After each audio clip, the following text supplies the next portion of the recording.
In this video, I'm going to show you how to model this, and it's easier than you think. So let's get started. I start by adding the reference image, aligning it with the 3D cursor, enabling opacity, and moving it in the y-axis like this. Once the image is placed correctly, I add the plane, move it up on the z-axis, and start scaling into the match to the reference images. Make the necessary adjustment until it sits perfectly. In edit mode, I select these vertices and move them outward. Now select the bottom ones and while holding shift, carefully move them here. I select everything and apply a bevel to the vertices by pressing Ctrl plus B and then B. I apply an inset to this face and enter to the X-ray view and adjust the inset according to the reference image. At this stage, everything is about a small adjustment. I separate the front face from the geometry and move it out into the backup collection in case I mess something up later. I rename the collection and done. I keep this frame, enter in edit mode, select everything, and extrude it on the y-axis to give the clock some thickness. I check the model and select this loop here. I duplicate it and separate it from the geometry.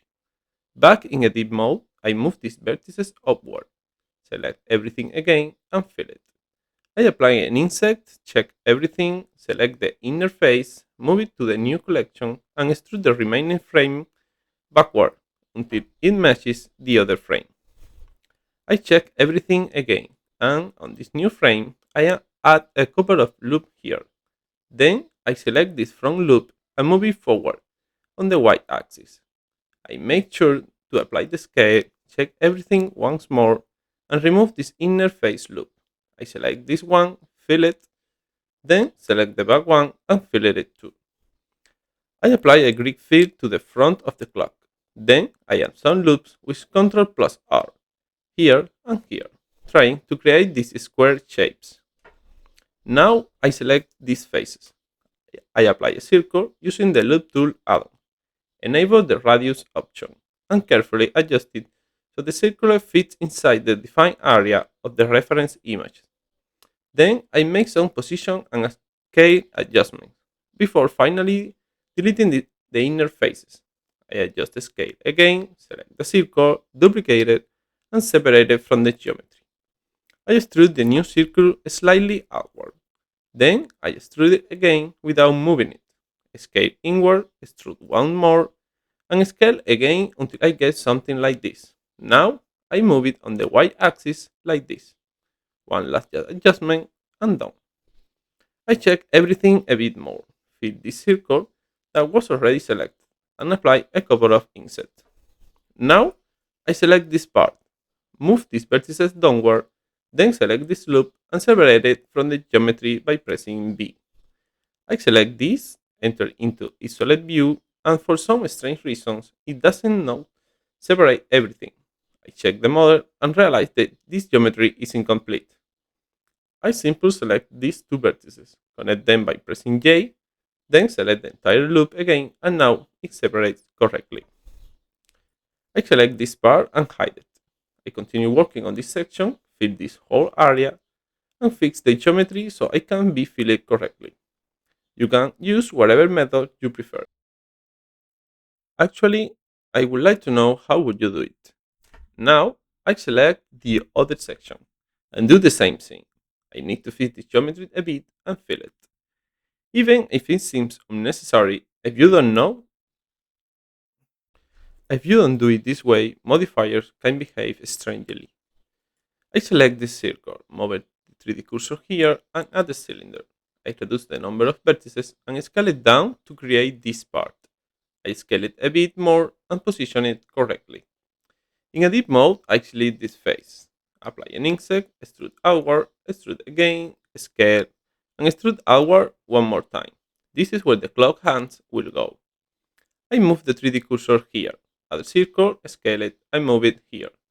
Then I fill the circle, select these edges, extrude them, and add some support loops. I select everything and extrude outward to give it some thickness.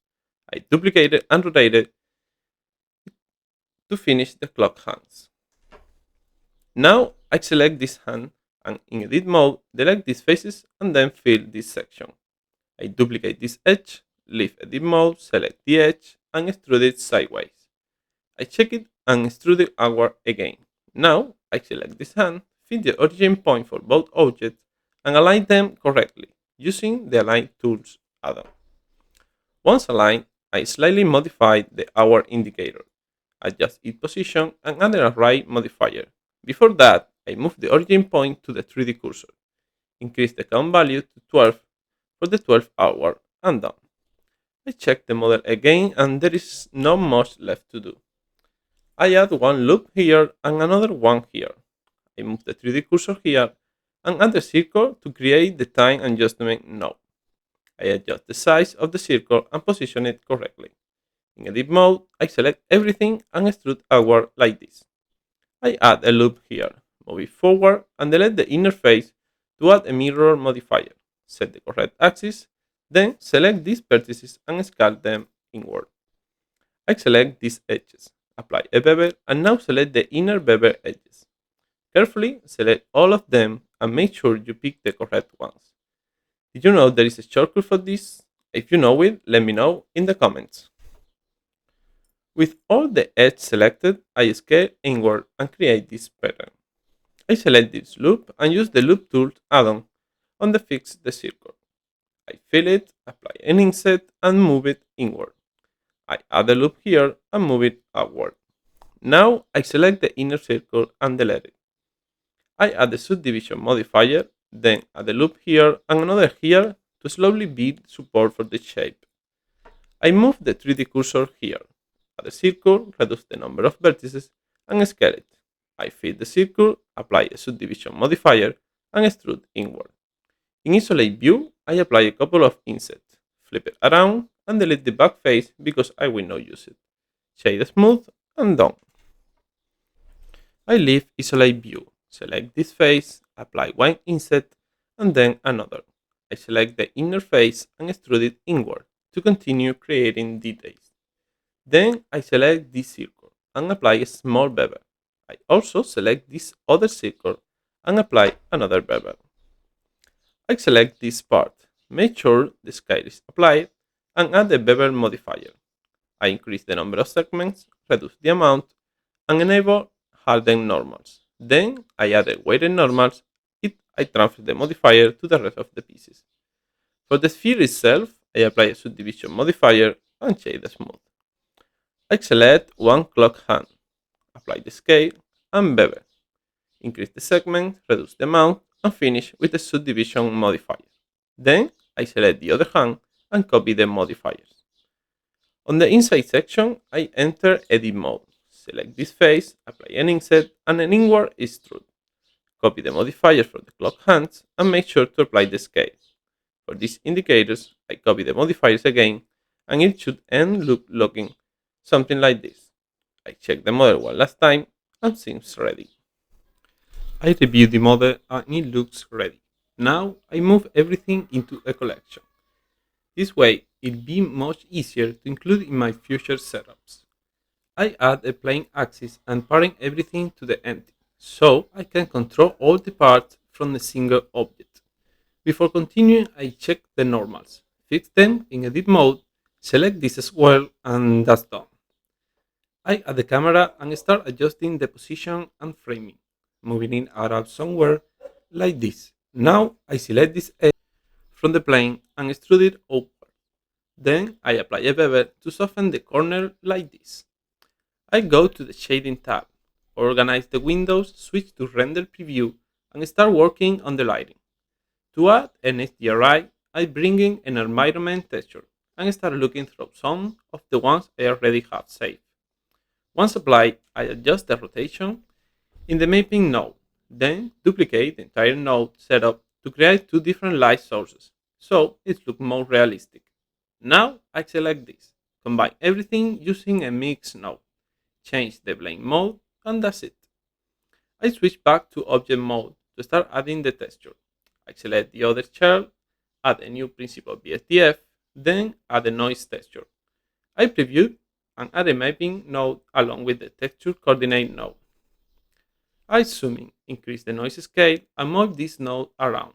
Then I add the color ramp and adjust the contrast by bringing the handles closer together. To create mode texture, I tweak the nodes again and duplicate the noise with the ramp. Now I combine both ramps using a mix node, switch it to darken, and set the factor to 1. For the surface detail, I add a bump node, connect the mix to the height input, preview it, and adjust the strength and distance. Then I connect it to the normal input and fine-tune the string and a little more to make it subtle. I increase the roughness slightly, or actually I connect a ramp to it instead. Now I add the pointers node, preview it, and add the ramp to better control the effect. Here you can play with the handles until you get something similar to this. To add color, I use a mix node and pick this color here, but you can use whatever colors you like. This is totally matter of taste. In fact, I'd love to know which color you pick in the comments. Moving on to the inside part of the clock, I add another principal BSDF, along with the noise texture, mapping node and texture coordinate node. I increase the scale like before, then use a ramp to boost the contrast, adjust the node, and add the bump node for the surface detail. I preview and tweak it again, then finish by slightly increasing the roughness. Now, in edit mode, I select this button selection, add a new material slot, and assign it. Here, I am just going to duplicate the texture and make it a bit darker, more like a gray tone. I make sure the material is assigned correctly and do one final adjustment to the color. I select this small part, use the white material, duplicate it, and darken the color to something almost black. For the clock hands, I use the same gray material, rename it to orange, and go straight to the base color to change it to this orange tone. For the other one, I simply assign the same material. Now I select this little wheel, add the white material, rename it, and increase the metallic value to 1. I lower the roughness a bit, duplicate the noise texture, make some adjustments, and connect it to the roughness to create some variations. I finish with a few extra tweaks by increasing the scale and adjusting the handles. And that's basically it. Thanks for watching all the way to end. It's been a pleasure sharing this video with you. Remember, there are many ways to support me, and one of them is turning on notifications so you don't miss my next video. See you in the next one.